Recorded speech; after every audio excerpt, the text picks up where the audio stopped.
but you are Him.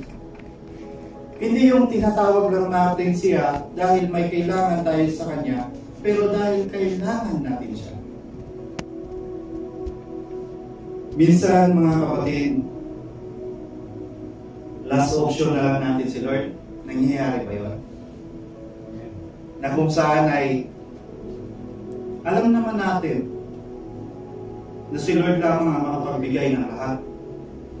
Pero bakit nahuhuli natin siya tinatawagan? Tonight, it is the time na dapat mag-grow tayo sa ganoon na paraan. God first. Ayaw ni Lord ng may kaagaw. Gusto niya siya lang. Kung ipagpalagay natin sa mga sitwasyon na kung saan ay sino pong binata dito at may girlfriend? Si Arcadio. Tapos, okay lang po ba kung meron kang, okay lang po ba sa girlfriend mo kung may tinatawagan kang iba? Ayaw ni Lord ng gano'n. Pag tumawag, pag i-claim natin siya as our God, dapat siya lang. Walang iba. Walang kompetensya dapat. Ngayon, nais ng Panginoon na ipabaon ng bawat isa na sa pagpasok natin na yung pagtawag natin sa Lord ay hindi lamang basta-basta, kundi dapat siya yung una. Kasi siya ngayon, tayo ngayong inuna niya. Tama? So, pangalawa kong puntos ay those who are true to Him. For whom is God near? To those people who are true to Him. Totoo po ba tayo sa ating Diyos? Minsan even ako ay tinatamaan ako nito. Eh sabi nga ni tatay, nung ang mensahe daw, minsan hindi lang sa nakikinig, kundi maging sa'yo. Kasi malapit pala si Lord sa mga totoo sa Kanya. Dahil alam ng Panginoon anong ginagawa mo. Alam ng Lord kung anong tinatago mo. At tanggap naman ni Lord kung ano kaya. Actually, trabaho niya na pag-uwi. Now, tonight is your decision. Hindi ka naman ikukundem ni Lord, but He will accept you. Sabi nga dyan, you drew near to those who call out to you, listening closely, especially when their hearts are true. Yan pala, malapit si Lord sa mga taong totoo sa Kanya. Hindi lamang nauobliga ka na manalangin sa Kanya, kundi dahil ito yung way of communication mo, of your relationship sa Kanya. Hindi tinitingnan ng Diyos kung ano ang meron tayo, kundi gaano kauhaw ang ating puso na makilala siya. Do you have the ears sa heart natin na makilala palalo si Lord? O yung tipong matutulog ka ako, mananalangin na ako. Dapat tulad kanina, pag ikaw ay totoo sa Panginoon, dapat intentional mo siyang kakausapin. Tulad ng meron tayong relasyon, pagod ka man, gaano man ka-busy ang iyong buong araw, hindi ka nawawalan ng panahon sa mahal mo. Mahal po ba natin ang ating Diyos? Amen. Amen. So, praise the Lord. If you are true to God, He must be more valuable to you. May value ba? Mas valuable ba si Lord kaysa sa atin? Nung nakaraan nga po meron po akong naging ilustrasyon, ano? Sabi nga po doon na sino pong ito po yung salita ng Panginoon. Amen? Ngayon, ito po yung $100. No?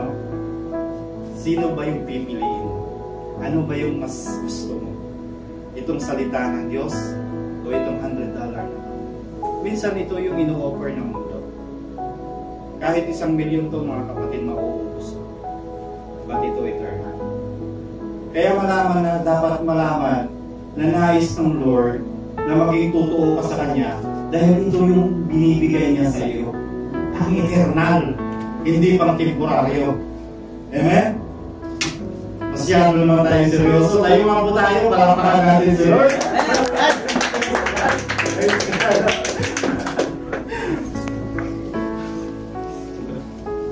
Hallelujah.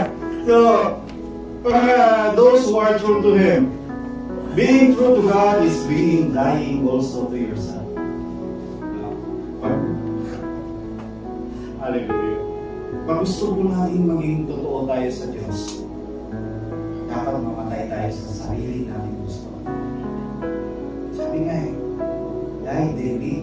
Dapat mamatay tayo sa mga gusto natin. Kasi paano mag-move si Lord sa buhay natin kung halimbawa puro biro yung ginagawa natin? Masama bang mag-seryoso sa Lord? Hindi. Yun yung gusto ni Lord. Gusto mo ba na joke lang yung pag-iibigan mo sa showtime mo? Gusto mo seryoso? Diba? Being true to God is being dying also to yourself. Are you willing to die? Marami tayong gusto sa mundo. As long na marami tayong gusto sa mundo, then hindi tayo totally maging totoo sa Diyos. Gusto mong magamit, sabi nga, tinataas mo yung kamay ko doon ako mag-worship.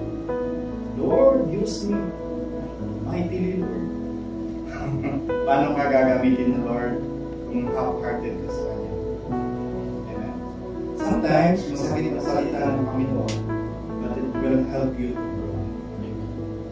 Sabi nga sa salita niya sa John, no, na tinatanggal yung mga part ng buhay natin kung saan hindi. Pangatlo po, ito po ay short exhortation lamang kaya pangatlo na ako at ito po yung pangulit pong utos.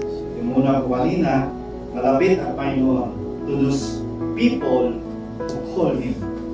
Pangalawa, to those who are true to Him.